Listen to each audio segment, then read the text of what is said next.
khal ka teng to sung de yo mai sang ka ni ni cha Beijing hi ta hi cheng in ko na ne ton kin nam the no hi cheng tu ni bang le chin heng le san no ni le yong ni ai no Beijing ka ni yo ta le da ni ai da Beijing cha hi heng le san le tu le ta teng thana tu nei teng khat ni yong sun de yo chi bang tam bang mun te cheng ma ang kin mu cheng wa yo khat le khat mai lama hit na te khau sem he chi nok na to thana ta mi ki ma thana pa na tu te hi ma kia chỉ tiếng tốt khi mình cần thời gian là đi ngã tâm mi ăn cuồng in nào để là kẻ phát số in cú ni đã khi hôn bèn đã có sung thế đó coi mà bộ tùy đua băng hạt là siêu phát là phát thì máy số đua in nán cuồng đây nè tâm thể chất là những chả ăn hẳn chả toa mi gì toa mi thế nào đồ khảo đấy toa mi tiếng Ivan đã cái sắm thà cái sung bay sau đó anh nói chuyện in lâm có cầm lăng ấy chọn sắm những cái gì ama toa ama lam bar sakin no tong khane le om jaban to mi teng ba rất là thưa thật cái mình một việc đây mình cha để ông đi đông có cái ngày khá sĩ ấy rồi mình là phân thật cho bác sĩ bài của mình có những phần muốn thằng bài chú cũng về ông cứ thôi ta vô chỉ cái gì cũng không phải là bác sĩ lắm hơn là ăn cho không thì bây giờ cái ông mới nói cái này xuống cái rồi tao nghĩ mà đi xa của bên ông tu thế là cái này xuống tao nghĩ không cả là bác sĩ nó bảo họ mua thằng bạn tu to là bác sĩ mà bảo là ông sẽ phải chơi nữa đấy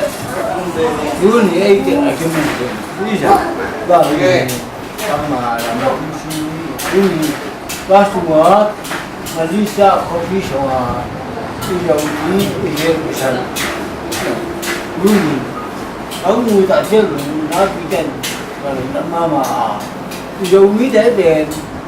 thấy xung quanh chứ nếu cả rồi thậm chí hết ông đời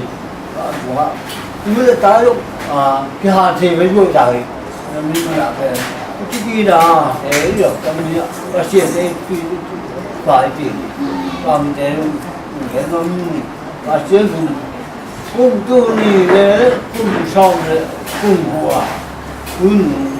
mà lý do họ bị bệnh bác sĩ ấy được là mà lý do họ bị bệnh bác sĩ ấy muốn là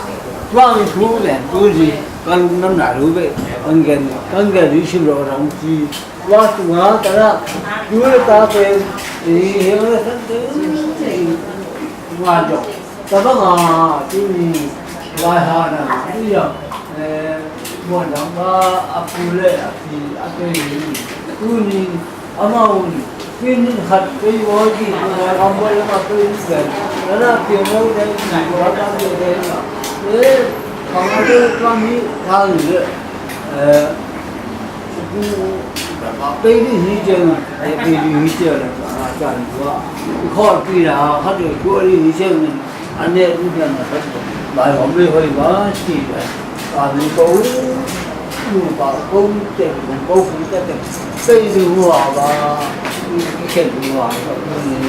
anh muốn nói rằng là ấy khó đi mà một thằng con nó phải đi làm những cái nào biết tại đâu được đó nhưng mà mình sai bây giờ đâu phải bảo cái gì qua sự hóa luôn ấy để về yêu nào mình khai đi đâu mình cố về anh nhớ hát có ta đã ông cái hy vọng chứ mà anh nhớ tôi lại đi ta về đi đại chứ mà qua giờ chú tên mà khôi mà chú tên họ tên là hết bảo vai chỉ là mà tao bảo để bài hôm mà ấy à tao nói mà cái ngày nào về muốn lùi mình họ vì người là kiểu người là thì bài họ này thì bằng cà phê là thế luôn hỗ trợ này đúng không cái bằng mà lúc đi mà bây giờ chơi đâu mà bài họ là thì cái khó vì là uống hỗ trợ đúng không chia là nó để mà lúc đó một công việc đi còn là mà đi bằng mà cái theo xí cái là đi người đi rồi mai làm con chân nó ôm não nó kia là theo bác sĩ hơi ta ăn về là đi ăn kẹp là đi buông người vào buông lên người kia vào là đi rồi mà cái xí tầm mình bài hàng hơi ta nó kia đi khai nó cái khai đi kami cái cái này cái đó Amen. Malaysia ko cái cái Muslim thế còn bao nhiêu à, ấy còn mấy lâu chưa mà, cứ thấy ra anh mua vào cho bên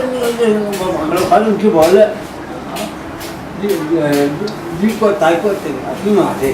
là mình nghĩ chứ mà, và mình thú về, và mình ăn số rồi là đi mua, và tiền nó một cái này, và mình cũng ăn cái tiền mà mình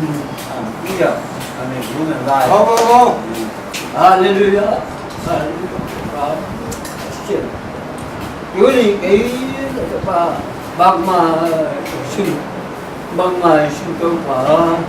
liêu lại tôi phải chú gì tao biết mà lý sao có bị sụp thế là đứng cô để đi nơi bọt kìa chú gì mà lý sao có bị nơi sao mà lý sao có bị sụp lên kề ra các chú nó hiểu là sẵn có bị tâm gì đó chú gì cái mùa đó là có ở trên là lúc họ để ở tại trên